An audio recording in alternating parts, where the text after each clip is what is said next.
The latest polling from Decision Desk HQ and thehill.com shows an extraordinarily tight race. Former President Trump is trailing, but still in the margin of error. Today, both candidates are in swing states. Harris will hold back-to-back rallies in North Carolina. Trump will hold a rally in Arizona, focusing largely on the economy. NewsNation's Robert Sherman is there, joining us live from Tucson ahead of this afternoon's rally. Good morning to you.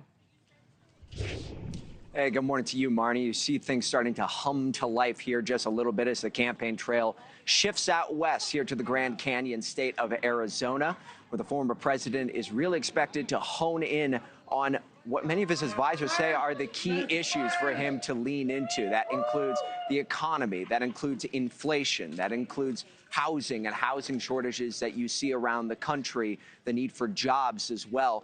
Those were issues that he tried to hit on in that debate in Philadelphia. Take a listen. Look, we've had a terrible economy because inflation which is really known as a country buster. It breaks up countries. We have inflation like very few people have ever seen before, probably the worst in our nation's history.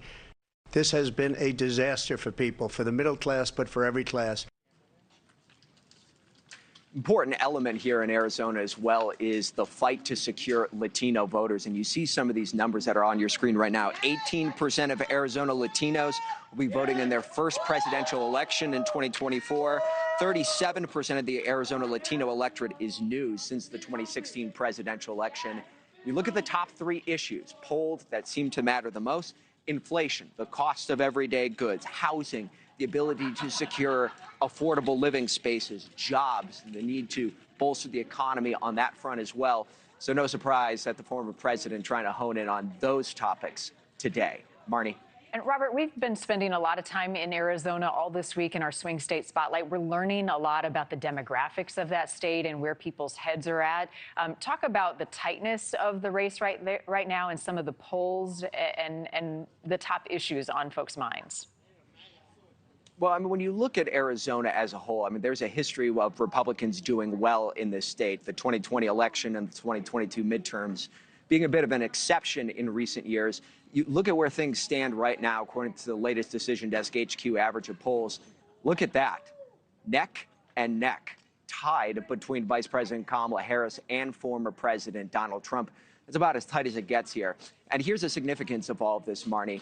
There are 11 electoral votes that are up for grabs here in Arizona. Those alone, not necessarily enough to push the former president over that 270 benchmark that he needs to hit in order to win the election. But if this state doesn't go his way, it certainly indicates a more upstream kind of battle that he might be facing. So Arizona, very important to the Harris expansion campaign here. One of those states that the former president's team believes that they will perform well in, but need to lock up. Marni. All right, Robert in Tucson. We'll check back in with you in the next hour. Thank you. Thank you for watching. Go to newsnationnow.com to find NewsNation on your television provider. And don't forget to click the red subscribe button below to get more of NewsNation's fact-driven, unbiased coverage.